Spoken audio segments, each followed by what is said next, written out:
Thank you, Chad, for those kind words and for the even kinder work that you and the Human Rights Campaign Foundation do every day on behalf of the lesbian, gay, bisexual, and transgender young people here and across America.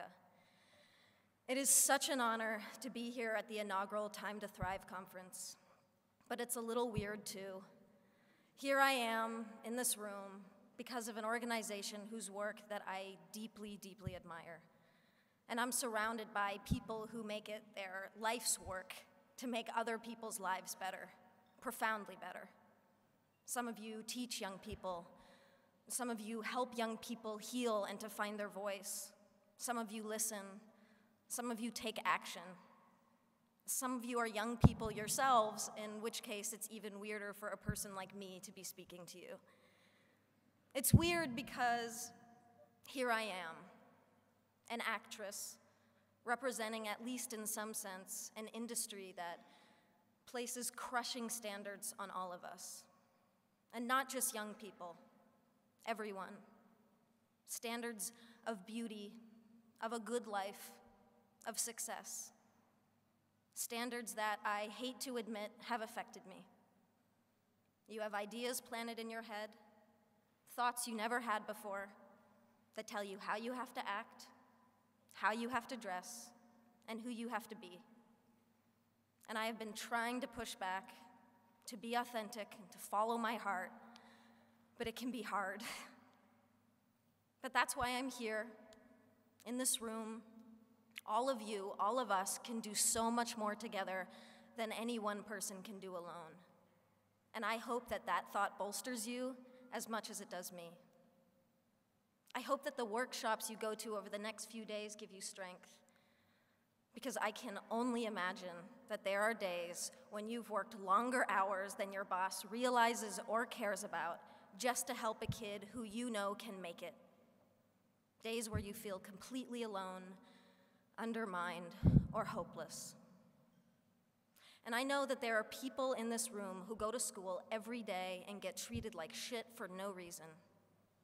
Or you go home and you feel like you can't tell your parents the whole truth about yourself.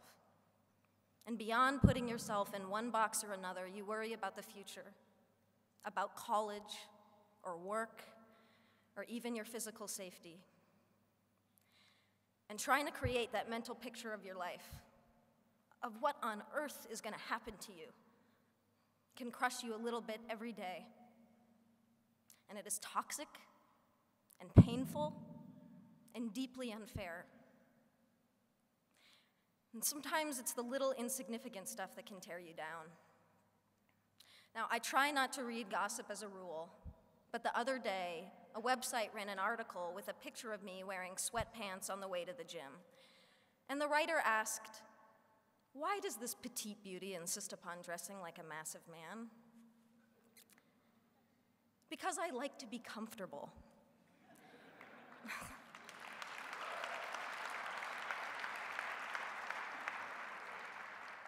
There are pervasive stereotypes about masculinity and femininity that define how we're all supposed to act, dress, and speak, and they serve no one.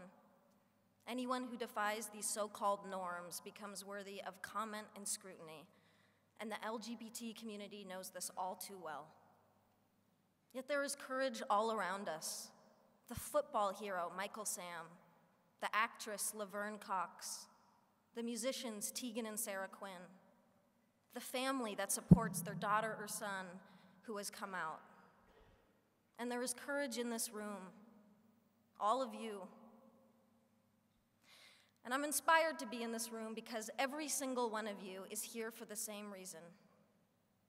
You're here because you've adopted as a core motivation the simple fact that this world would be a whole lot better if we just made an effort to be less horrible to one another.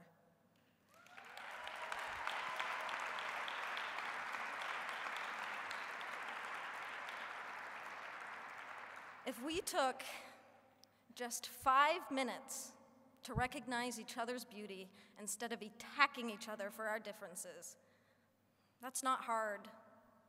It's really an easier and better way to live. And ultimately, it saves lives.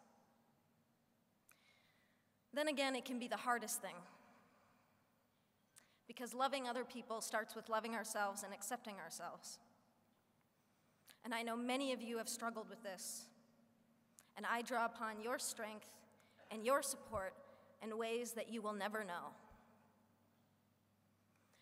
And I am here today because I am gay. And because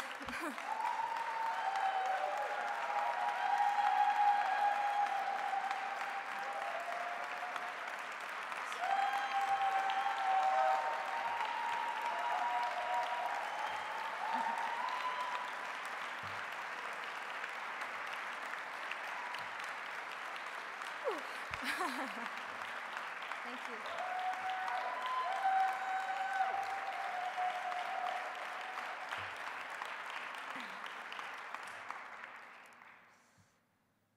And because maybe I can make a difference to help others have an easier and more hopeful time. Regardless, for me, I feel a personal obligation and a social responsibility. I also do it selfishly because I'm tired of hiding, and I'm tired of lying by omission.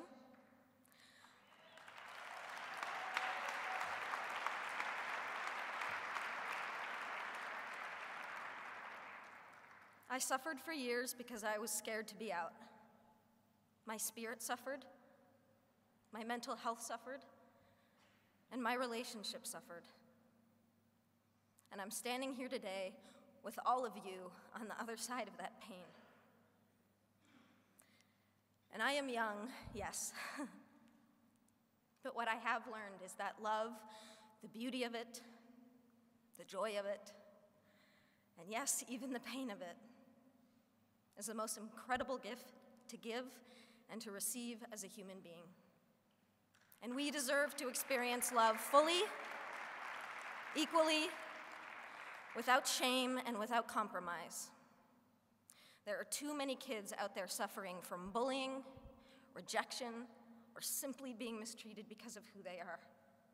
Too many dropouts, too much abuse, too many homeless, too many suicides. You can change that, and you are changing it. But you never needed me to tell you that. And that's why this was a little bit weird.